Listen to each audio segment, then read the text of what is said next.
شب قدر اور خدا کی قربت۔ قرآن مجید میں شب قدر کو 1000 مہینوں سے افضل قرار دیا گیا ہے۔ اس لیے ہر بندہ مومن کی خواہش ہوتی ہے کہ وہ اس رات عبادت کر کے اللہ تعالیٰ کے قرب کے وہ مواقع حاصل کرے جو 1000 مہینوں سے افضل ہیں۔ تاہم جیسا کہ معلوم ہے کہ اس رات کی تعیین قرآن و حدیث میں نہیں ملتی۔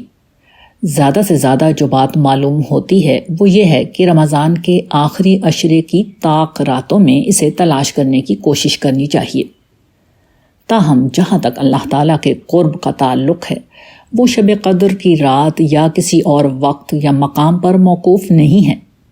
اللہ تعالیٰ کا قرب اور عنایت بندہ مومن کو ہر اس وقت اور ہر اس مقام پر نصیب ہو سکتے ہیں جب وہ پوری طرح اپنے رب کی طرف متوجہ ہو، اس کی آنکھوں سے آنسو جاری ہوں، اس کے قلب میں اللہ پاک کی رضا کے سوا کوئی جذبہ نہ ہو، وہ زندگی کے ہر نفع و ضرر کا مالک تنہا اپنے رب کو سمجھ کر اس کی طرف لپک رہا ہو۔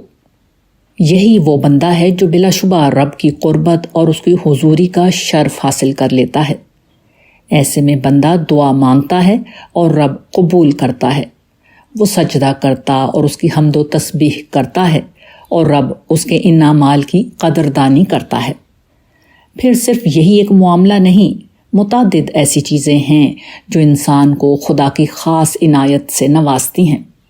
اللہ کی راہ میں اس وقت خرچ کرنا جب تنگی کا موقع ہو، کسی کمزور کی غلطی کو اس وقت معاف کر دینا جب انسان اس سے بدلہ لینے کی پوری قدرت رکھتا ہو، تنہائی میں کسی ایسے گناہ سے رک جانا جس میں نہ کسی رسوائی کا اندیشہ ہو اور نہ کسی پکڑ کا خوف۔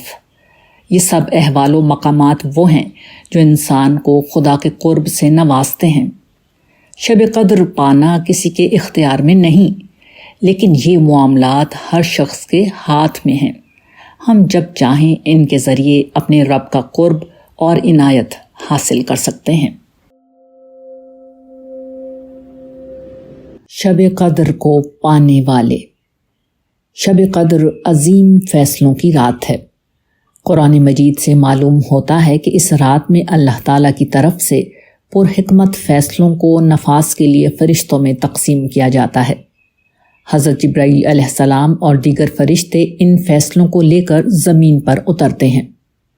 ان فیصلوں میں سے ایک عظیم فیصلے کی مثال نزول قرآن کی ہے جو انسانیت پر اللہ تعالیٰ کا سب سے بڑا احسان ہے۔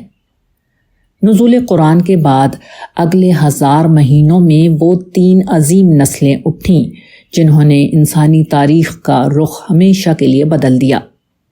یہ رات طلوع فجر تک سلامتی کی رات ہے۔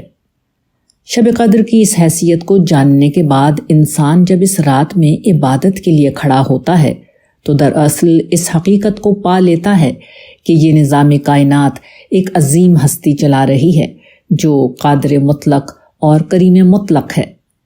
یہ کائنات کسی بخت و اتفاق کا نتیجہ نہیں جسے حوادث کی زنجیر کسی نامعلوم منزل کی طرف کھینچے چلی جا رہی ہے۔ دہکتے ستاروں اور یخ بستہ خلاؤں کا مجموعہ یہ کائنات اور اس میں اعتدال و توازن کا مجموعہ یہ زمین ایک خدائے بزرگ و برتر کی صنائی کا نمونہ ہے۔ وہ بنانے والا اسے بنا کر کہیں فارغ نہیں بیٹھا بلکہ عرش قدرت پر جلوہ گر ہو کر ہر لمحے اور ہر آن کائنات کا نظام چلا رہا ہے۔ ذرے ذرے پر اس کی نظر ہے اور ہماری زندگی کے روز و شب سب اس کے علم میں ہیں۔ ہماری زندگی کا مقصد اسے راضی کرنا ہے تاکہ کل روز قیامت جب وہ قادر مطلق تخت عدالت پر جلوہ افروز ہو تو اس کا حتمی فیصلہ ہمارے بارے میں یہ ہو کہ میں نے آدم کے اس بیٹے یا اس بیٹی کو معاف کر دیا، میں نے اسے جہنم کے ہر عذاب سے بچا کر ختم نہ ہونے والی ابدی راحتوں میں جگہ دے دی۔ جس شخص نے شب قدر میں اس طرح خدائے قدیر کو دریافت کیا اسی نے شب قدر پا لی۔